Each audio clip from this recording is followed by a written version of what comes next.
வணக்கம். செல்வகுமாரின் அதிகாலை வானிலை ஆய்வறிக்கை. அதிகாரப்பூர்வ வானிலை அறிக்கைக்கு இந்திய வானிலை ஆராய்ச்சித்துறை அறிக்கையை பார்க்கவும். 2024 ஜூலை 16 செவ்வாய்க்கிழமை அதிகாலை நிலவர வானிலை பதிவு. இன்றைய வானிலை அறிக்கை தெலுங்கானா மாநிலம் ஹைதராபாத்திலிருந்து பதிவு செய்கிறேன். இன்றைய அறிக்கையில் வானிலை அமைப்பு கடந்த 24 மணி நேர மழைப்பொழிவு, அதாவது நேற்றுக்கு காலை அறிக்கைக்கு பிறகு பெய்த மழைப்பொழிவு விவரம்,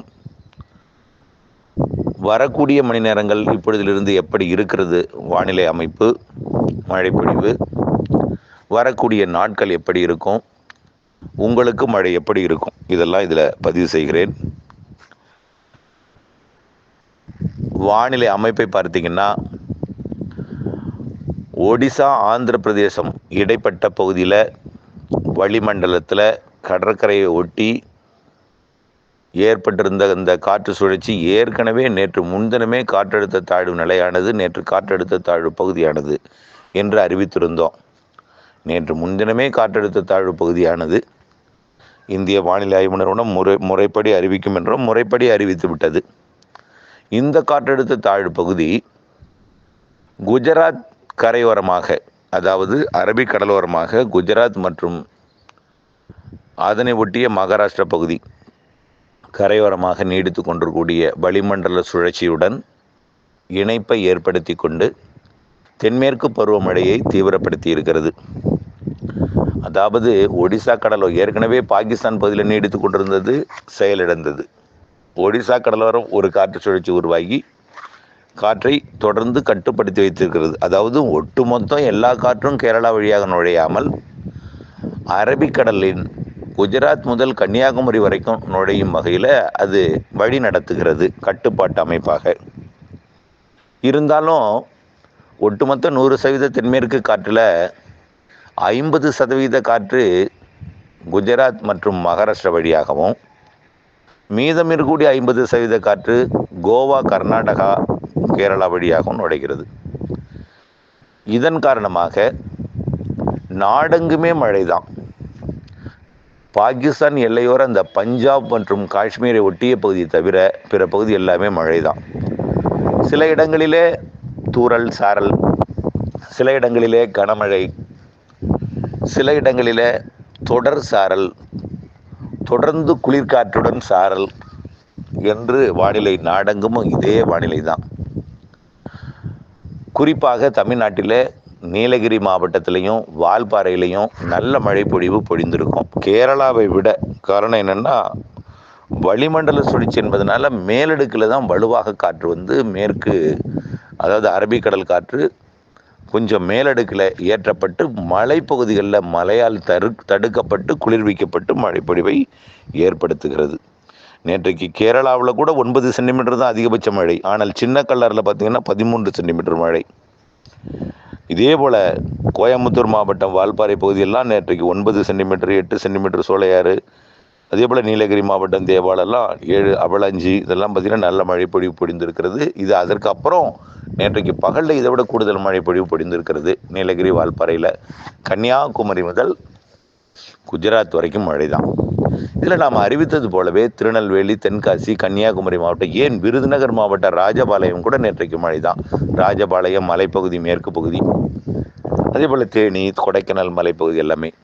இதில் அப்பாஜி கவுண்டன்பதி, அதாவது கோயம்புத்தூர் மாவட்டம் பாலக்காட்டு கணவாயோட நுழைவு வாயில் அப்பாஜி கவுண்டன்பதியில் 5 சென்டிமீட்டர் மழையும், அப்பாஜி கவுண்டன்பதி வழியாக நுழையக்கூடிய தென்மேற்கு பருவக்காற்று அப்படியே புனல் போல் விரிந்து முக்கோணம் வரைக்கும் நல்ல ஒரு மழைப்பொழிவை, தொடர் சாரல் மழைப்பொழிவை, அதாவது நேற்றைக்கு முன்தினம் பார்த்தீங்கன்னா சடச்சடன்னு கொஞ்ச நேரத்திலே நல்ல மழை பொழிந்து ஓய்ந்து விட்டு மழை, இன்டர்மீட்டர் அதில் விட்டு மழை பொழிந்திருக்கும். நேற்றைக்கு தொடர் சாரல், அடைமழை போல் நேற்றைக்கு தொடர் சாரலாக இருந்திருக்கும் மேற்கு தொடர்ச்சி மலைப்பகுதிகளில். இன்றைக்கு இந்த பொழுது விடியக்கூடிய இந்த அதிகாலை நேரத்தில் சாரல் தொடர்ந்து காற்றோடு இருந்துக்கிட்டே இருக்கும். சாரல் குளிர்காற்று வெப்பநிலை பார்த்தீங்கன்னா சுமார் 15 டிகிரி செல்சியஸுக்கு கீழே போயிருக்கும். 15க்கு கீழே தான் இருக்கும். 12 டிகிரி கூட பாலக்காட்டு கணவாய் பகுதிகளில் சாரல் குளிர் காற்று இருந்து கொண்டே இருக்கும். வால்பாறை, நீலகிரி எல்லாம் கடுமையான குளிராக இருக்கும்.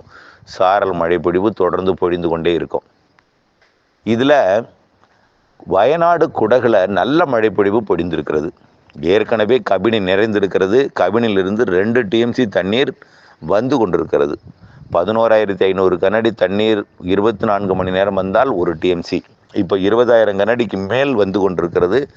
நாள் ஒன்றுக்கு 2 டிஎம்சி தண்ணீர் கபினியிலிருந்து வந்து கொண்டிருக்கிறது ஒட்டுமொத்தமாக. ஆனால் அது மேட்டூர் வந்து சேர்வதற்கு அது கொஞ்சம் தாமதம் ஏற்பட்டாலும் வந்து கொண்டிருக்கிறது.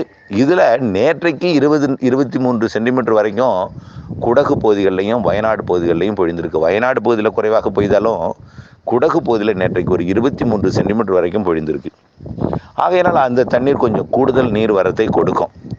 ஆக கபினிலிருந்து 20,000 கனஅடி திறக்கப்பட்டிருக்கு. அதாவது கபினி மற்றும் அதாவது கர்நாடகாவிலிருந்து 20,000 கனஅடி வந்து கொண்டிருக்கிற நிலையில் கபினி ஏற்கனவே நிரம்பி கொஞ்சம் முழு கொள்ளளவை நிரப்பாமல் வைத்திருக்கிற நிலையில் விரைவில் முழு கொள்ளளவை எட்டி அது கூடுதல் நீர்வரத்தை கொடுக்கும். கிட்டத்தட்ட ஒரு 25,000 30,000 கனஅடி 35,000 கனஅடி கூட ஒரு இரு நாள் வரலாம். அதாவது இன்றைக்கு நாளைக்கு நேற்றைக்கு, அதாவது நம்ம 15ஆம் தேதி 16ஆம் தேதி நேற்றைக்கு இன்றைக்கு நாளைக்கு நம்ம எதிர்பார்த்திருந்த மழை காரணமாக வயநாடு பகுதியிலையும் குடகுலையும் பெய்திருக்கக்கூடிய மழைப்பொழிவு கேஆர்எஸுக்கும் கபினிக்கும் கிடைத்திருக்கிறது. அது வந்து சேர்வதற்கு நேரம் ஏற்படும். அதாவது 24 மணி நேரம் பிடிக்கும் என்பதனால இன்றைக்கோ நாளைக்கோ நாளை மறுநாளும் அது 35,000 கனஅடியாக அதிகரிக்கலாம். ஆக 35,000 கனஅடி என்பது 3 டிஎம்சி, அவ்வளவுதான். 3 டிஎம்சி. இப்போ 2 டிஎம்சி வந்துட்டு இருக்கு. ஒரு 3 நாளைக்கு 3 டிஎம்சி வரும், அவ்வளோதான். இந்த நீர் வரத்து மேட்டூருக்கு வரும். இது அணையோட நிலவரமும் இறுதியில் சொல்கிறேன், கேட்டுக்குங்க. இப்போது இந்த மழைப்பொழிவு கேரளாவில் கர்நாடகாவில் கொடுக்குற காரணத்தினால தமிழ்நாட்டில் மேற்கிலிருந்து சாரல் தூறல் எல்லாமே எல்லா மாவட்டங்களுக்குமே கிடைக்குது. டெல்டா மாவட்டங்களுக்கு வரைக்கும் கூட கிடைக்குது. ஆனால் டெல்டா மாவட்டங்களில் மேகமூட்டமும் குளிர்ந்த சீதோஷ நிலையும் தஞ்சாவூர் வரைக்கும் சாரல் கிடைச்சிருக்கும். சாரல், தூறல், நனைக்கும் மழைகள் இதெல்லாம் இருந்திருக்கும். அதே போல் தென் மாவட்டங்கள்லேயும் பாதி வரைக்கும் மேற்கு பாதி தென் மாவட்டத்தில் மேற்கு பாதி சாரல் கிடைச்சிருக்கும். அது அப்படியே கிருஷ்ணகிரி, தருமபுரி, ஈரோடு, கோயம்புத்தூர், திருப்பூர் இதெல்லாமே சாரல் கிடைச்சிருக்கும், தூறல் கிடைச்சிருக்கும், மேகமூட்டங்கள் இருந்திருக்கும். இதான் வானிலை, இப்படித்தான் இருக்கும். இது தொடர்ந்து 3 நாட்களுக்கு இருக்கும். அதாவது நேற்றிலிருந்து 17ஆம் தேதி வரைக்கும் கண்டிப்பாக இருக்கும். 19ஆம் தேதி வரைக்கும் தீவிரம் குறைந்த சாரல் இருக்கும். அதாவது உதாரணத்திற்கு நேற்று முன்தினம் பாலக்காட்டு கணவாயில் சடச்சடன்னு வந்து பெஞ்சுது, உடுமலைப்பேட்டை, முக்கோணம்லாம். அதே போல் சாரல் வந்தது நெகமம், கருமாபுரம், காட்டப்பட்டி. அதே போல் கிணத்துக்கடவுக்கு ஒரு நல்ல மழையை கொடுத்துருக்கோம். இப்படி இருக்கக்கூடியது ஒரு 3 நாட்களுக்கு நேற்றைக்கு 15, 16, 17 வரைக்கும் கொடுத்து விட்டு 19, 20, 21, 22ஆம் தேதி வரைக்கும் விட்டு சாரல். அதாவது வானம் கொஞ்சம் தெளிவாகவும் இருக்காது, மேகமூட்டத்துடன் அவ்வப்பொழுது ஒரு லேசான ஒரு வெளிச்சத்தை காட்டும், குளிர்ந்த சீதோஷ்ண நிலவும். அப்பப்போ கருமேகம் ஒரு வெப்பத்தால் சூழ்ந்து கருமேகம் திரண்டு திடுப்புன்னு அப்படியே ஒரு நல்ல மழைப்பொழிவை ஒரு 1 சென்டிமீட்டரு 2 சென்டிமீட்டருக்குள்ளார வரக்கூடிய நாட்களில் இந்த பாலக்காட்டு கணவாய் பகுதிகளில், நீலகிரி மாவட்ட பகுதிகளில், வால்பாறை பகுதிகளில், கொடைக்கானல் மலைப்பகுதிகளில், தேனி மாவட்டம் முதல் கன்னியாகுமரி வரைக்கும் மேற்கு தொடர்ச்சி மலையில் சாரல் மழைப்பொழிவாகவும், அதே போல் கர்நாடகாவோட உள்பகுதியில் வயநாடு, குடகு பகுதிகளில், அதாவது கேரளாவோட வயநாடு பகுதிகளில், அதே போல் குடகு பகுதிகளில், கர்நாடகாவோட குடகு மற்றும் அப்படியே மைசூர் வரைக்கும் கூட மழை தாங்க, நல்ல மழை. அதுதான் கிருஷ்ணகிரி, தருமபுரி வரைக்கும் வந்து சாரலை கொடுக்கிறது, தூறலை கொடுக்கிறது. ஈரோடு மாவட்டம் மறைக்கிற காரணத்தினால் நீலகிரி மாவட்டம் மறைக்கிற காரணத்தினால ஈரோடு மாவட்டத்திற்கு வரக்கூடிய நாட்களில் மழை தெரிகிறது, லேசான மிதமான மழை தெரிகிறது. அந்த மழைப்பொழிவு தருமபுரி மாவட்ட தெற்கு பகுதிக்கும் சேலம் மாவட்ட வடக்கு பகுதிக்கும் வரக்கூடிய 19, 20, 21 தேதிகளில் கொடுக்கும். 18 நாளையிலிருந்து இன்றைக்கும் இருக்கும், சாரலாக இருக்கும், நாளைக்கு லேசான மழையாக இருக்கும், இப்படி தான் இருக்கும். அதாவது நம்ம சரியாக சொல்ல போனால் தமிழ்நாட்டில் மேற்கு தொடர்ச்சி மலையில் வால்பாறை, நீலகிரியில் நல்ல மழைப்பொழிவு வரக்கூடிய 2 நாட்களுக்கு இருக்குது. அதாவது ஏற்கனவே நேற்று பெய்தது போல் இன்றைக்கு இருக்கும். இன்றைய விட நாளை குறைவாக இருந்தாலும் இன்னும் 2 நாட்களுக்கு இருக்குது. கன்னியாகுமரி முதல் நீலகிரி வரைக்கும் இருந்து கொண்டே இருக்கும். இதனால் சாரல் பாலக்காட்டு கணவாயில் சில நேரங்கள் தொடர் சாரலாகவும், நேற்று போலவே இன்றைக்கி தொடர் சாரலாகத்தான் இருக்கும். பாலக்காட்டு கணவாயில் இன்றைக்கும் இயல்பு வாழ்க்கை பாதிக்கும். பணிகள், அதாவது இந்த பூச்சி விரட்டு அடிக்கிறதுக்கெல்லாம் இடையூறு கொடுக்கும், தேங்காய் வெட்டுதெல்லாம் இடையூறு கொடுக்கும். அந்த சாரல் இன்றைக்கும் இருக்கும். நாளைக்கு விட்டு விட்டு கொடுத்தாலும் விட்டு விட்டு பெய்யக்கூடிய அந்த சாரல் வலுத்த சாரலாக இருக்கும். நாள் முழுவதும் பெய்யக்கூடிய மழை 2 சென்டிமீட்டராக இருந்தாலும் திடீர்னு ஒரு மழை 2 சென்டிமீட்டர் கொடுக்கும். நாளைக்கு அப்படித்தான் இருக்கும், நாளை மறுநாள் அப்படித்தான் இருக்கும். 22ஆம் தேதி வரைக்கும் லேசான சாரல் அப்பப்போ கொடுத்துட்ருக்கோம். இதுதான் அங்கே உள்ள வானிலை. தமிழ்நாட்டில் பிற மாவட்டங்களில் தூறலும் சாரலும் அப்படியே என்ன சொல்கிறதுனா ஒரு மேகமூட்டத்துடன் கூடிய குளிர்ச்சியான வானிலை தான் இருக்கும். இதில் நேற்றைக்கு திருவண்ணாமலை, அப்படியே பார்த்திங்கன்னா திருப்பத்தூர் மாவட்டம், வேலூர் மாவட்டம், சென்னை, திருவள்ளூர், காஞ்சிபுரம், செங்கல்பட்டு மாவட்டத்தில் நேற்றைக்கு அப்பப்போ சாரல் கொடுத்துருக்கோம். அதே மாதிரி வானிலை இன்றைக்கும் இருக்கும், நாளைக்கும் இருக்கும். பெரிய அளவிலே கொட்டி திருத்துறாது. சாரல் மழை, விட்டு விட்டு மழை, குளிர்ந்த சீதோஷ நிலை, இதெல்லாமே இருக்கும். எங்கே இருக்கும்? கேரள எல்லையோரம் இருக்கும், கர்நாடக எல்லையோரம் இருக்கும், மேற்கே உள்ளே கொஞ்சம் குறைவாக இருக்கும். கிழக்கே வரும்போது மேகமூட்ட சாரல் மட்டும். வடகடலோரத்தில் அவ்வப்பொழுது விட்டு விட்டு சாரல், வட உள் மாவட்டங்களில் ஆங்காங்கே சாரல். இதுதான். வேறு பிற பகுதிகளை பார்த்திங்கன்னா, நாடெங்கும் பார்த்திங்கன்னா தெலுங்கானாவில் சாரல் இருக்கும், ஆந்திர பிரதேச சாரல் இருக்கும், கர்நாடகாவில், வடக்கு கர்நாடகாவிலேருந்து குஜராத் வரைக்கும் கனமழை பொழிவு கொடுக்கும். இதுதான் ஒரு வானிலை. இப்போ குஜராத் வரைக்கும் நீடித்து கொண்டிருக்கூடிய அந்த காற்று சுழற்சியும், வங்கக்கடலை நீடித்து கொண்டிருக்கூடிய காற்று சுழற்சியும் என்ன ஆகுனா, இணைப்பு சுழற்சியால் இணைந்து சுழன்று கொண்டே டெல்லி வரைக்கும் உள்ளே போகுது. அதனால் என்ன ஆகுதுன்னா, வட மாநிலங்களில் உள்ள இன்னும் மழைப்பொழிவு அதிகரிக்கும். இது போனோன்னா 19ஆம் தேதி புதிய காற்றழுத்த தாழ்வு நிலை பகுதியாக போகுது. அதனால் 22ஆம் தேதி 23ஆம் தேதி வரைக்கும் இதே வானிலை தான். ஆனாலும் நேற்றைக்கு இன்றைக்கு நாளைக்கு இருக்கக்கூடிய வானிலை விட கொஞ்சம் தீவிரம் குறைஞ்சிருக்கும் தென்மேற்கு பருவமழை. இப்போ தீவிரம் எங்கே அதிகமாகும்னா, குஜராத்திலேருந்து அந்த ஒடிசா வரைக்கும் உள்ள உள்பகுதி, அதாவது மகாராஷ்டிரா, மத்திய பிரதேசம், சத்தீஸ்கர், ஒடிசா, ஆந்திர பிரதேசம், வடக்கு பகுதி, தெலுங்கானா, இங்கெல்லாம் தூறல் சாரல் இருந்து கொண்டே இருக்கும், குளிர்ந்த சீதோஷ்ணம் இருந்து கொண்டே இருக்கும். இது எல்லாமே மழைப்பொழிவோட தீவிரம் எங்கன்னா, ஒடிசாவிற்கும் டெல்லிக்கும் இடைப்பட்ட பகுதி, மும்பைக்கும் குஜராத், மும்பை, டெல்லி, குஜராத், இந்த இடைப்பட்ட பகுதி, அதாவது குஜராத், அதாவது மகாராஷ்டிரா, குஜராத், மத்திய பிரதேசம், உத்தரப்பிரதேசம், பீகார், ஜார்க்கண்டு, ஒடிசா, சத்தீஸ்கர், அப்படியே தெலுங்கானா வடக்கு பகுதி, ஆந்திர பிரதேச வடக்கு பகுதி, கர்நாடகாவோட வடக்கு பகுதி, இது வரைக்கும் தான் அதிகமாக இருக்கும். தமிழ்நாடு சாரல் மழை, தூறல் மழை, மேகமூட்ட வானிலை. கேரளாவில் மிதமான மழை, சற்று கனமழை வரைக்கும் அவ்வப்பொழுது. வால்பாறையில் அது கேரளா விட கொஞ்சம் கூடுதலாக இருக்கும். காவிரி நீர்ப்பிடி பகுதியில் மழை தொடர்ந்து கொண்டிருக்கும். தமிழ்நாட்டில் மேற்கு தொடர்ச்சி மலைகள், அணைகள் நீர்ப்பிடி பகுதிகளுக்கு நேற்று போலவே மழை இருந்து கொண்டிருக்கும். இதமாக மழை பொழிவின் காரணமாக, சீராக தென்மேற்கு பருவமழை காரணமாக அணைகளுக்கு நீர்வரத்து படிப்படியாக ஏறிக்கொண்டிருக்கும். ஒரே வழியாக கொட்டி தீர்த்து விடாது என்பதை நினைவில் கொள்ள வேண்டும். ஆகவே நீலகிரி மாவட்ட அணை பவானி சாகருக்கு நீர்வரத்தை கொஞ்சம் கொடுத்து கொண்டிருக்கிறது, இன்னும் கொடுத்து கொண்டே தான் இருக்கும்.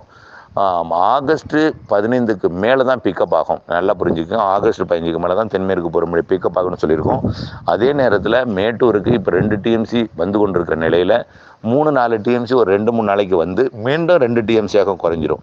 இதனால் என்ன ஆகும்னா, ஆடிப்பெருக்கு ஆகஸ்ட் 15, அந்த ஆடிப்பெருக்குக்கு பிறகு ஆகஸ்ட் 8க்குள்ளர கர்நாடக அணை கேஆர்எஸ் நிரம்புவதற்கு வாய்ப்பு இருக்குது.